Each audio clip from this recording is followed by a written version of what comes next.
کہ جس بندے کو اللہ تعالیٰ اپنے دین کے لیے استعمال کر لیں تو اس کی سعادت ہے، آپ پر کوئی احسان نہیں ہے۔ مگر ہمیں ایک بات بتائیں، ذرا میں اسی بات کو اردو میں کہہ رہا ہوں، کھول کر کہہ رہا ہوں کہ یہ مدرسوں میں پڑھنے اور پڑھانے والے جتنی تنخواہ پاتے ہیں یا مسجدوں کے امام جتنی تنخواہ پاتے ہیں، یہ تو کوئی راز نہیں ہے، سبھی کو پتہ ہے۔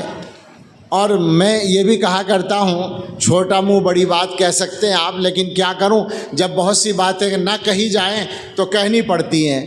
میں یہ کہا کرتا ہوں کہ 10-15 ہزار روپے کو تنخواہ کہنا مکروہ ہے،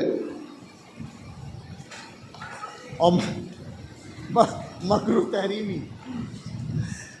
30,000 سے کم کو تنخواہ کہنا بالکل مناسب نہیں لگتا ہے۔ یعنی 1,000 روپے روزانہ تو آدمی کو ملے، اس سے خرچہ چل سکتا ہے تھوڑا بہت مناسب انداز میں۔ تو جتنی تنخواہ مدرسوں اور مسجدوں میں ملتی ہے، اگر یہ لوگ یہ کام چھوڑ کر تجارت کریں یا کوئی اور کاروبار میں لگیں تو بتائیے اس سے زیادہ آمدنی ہو جائے گی یا نہیں؟ پکی بات ہے، اس سے زیادہ تو ہو ہی جائے گی۔ اس سے زیادہ تو مزدور کو مل جاتی ہے نا آج کل۔